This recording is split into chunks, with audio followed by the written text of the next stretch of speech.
Welcome back to Pit Stop DIY. So today we're talking about using external devices as telemetry readbacks for racing games. And now this is not a particularly complicated tutorial, but there are a few steps to it in order to make it work properly.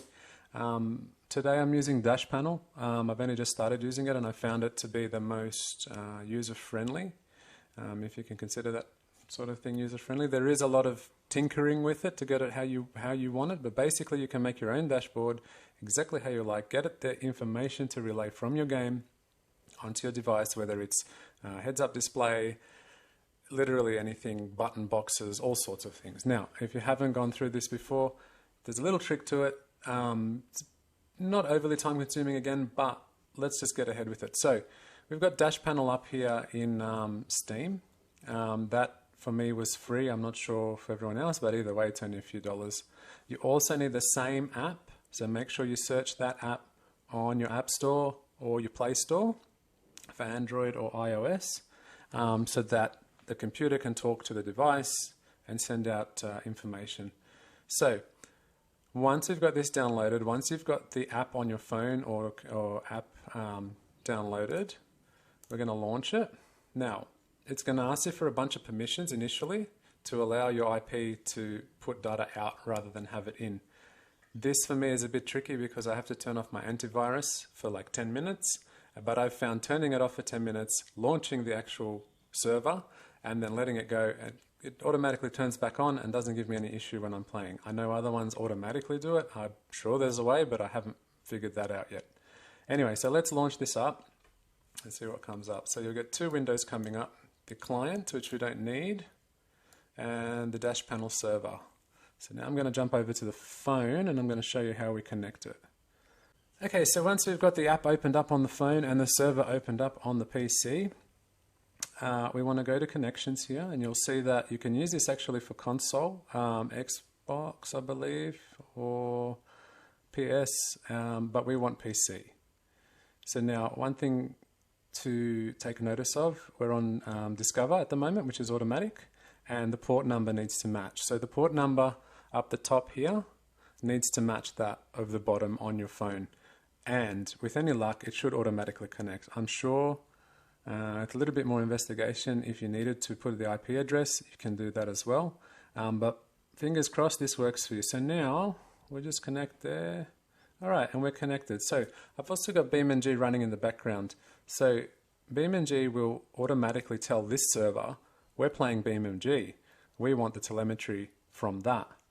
So let's go over to BeamNG here. Oh, I've got this car up already. Cool. So now this car's got hydraulics. Basically what I was doing in my last video was using the iPad as a switch, using specific buttons linked to specific functions to make the car jump, hop, and all sorts.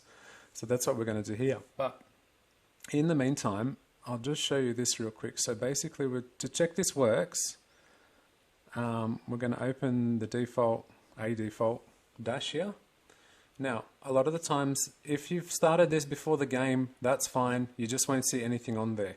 Once you're in the game, it'll automatically take off. So now we've got, you can see both on the screen and on the computer there.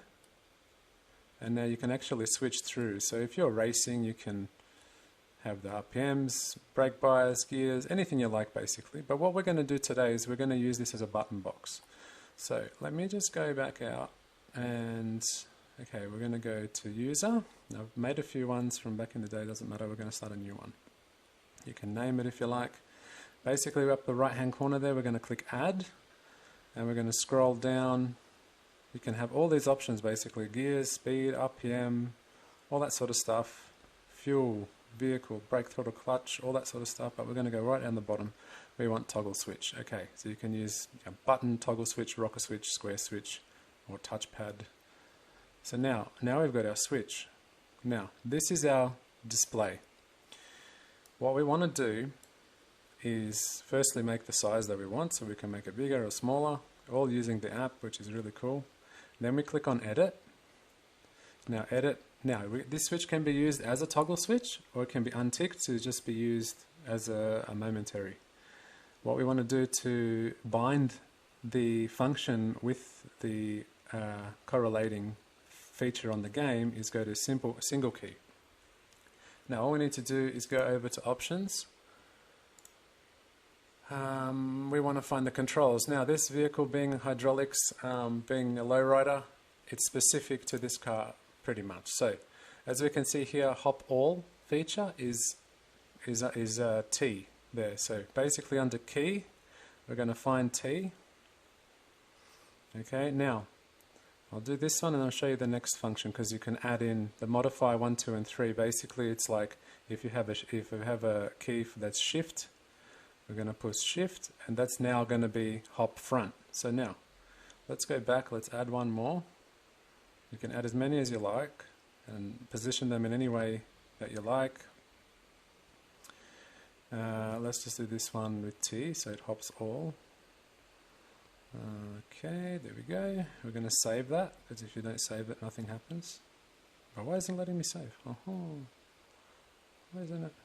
File name. Let's just write hopper, whatever.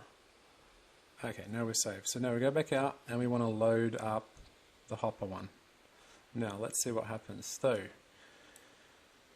your computer's talking to the device. The device is now linked. The buttons are now linked. So let's have a look. We push this one here. Oh, there we go. Up and down, right? Okay, so that's unticked from toggle. So basically when you click it, it's on. When you take it off, it's off. If it's toggled, it's either one or the other. Alright, now this one, that's also like that. So anyway, what we can do now with that, we can play around with it. So we go back to there, click it off, toggle, save it.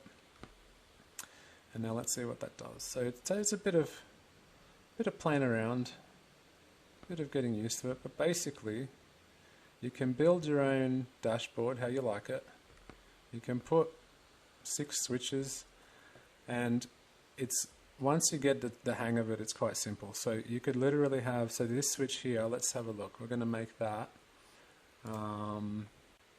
Let's have a look. We're going to make it.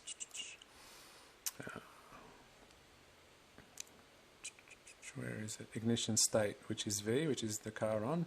Basically, switching the car on.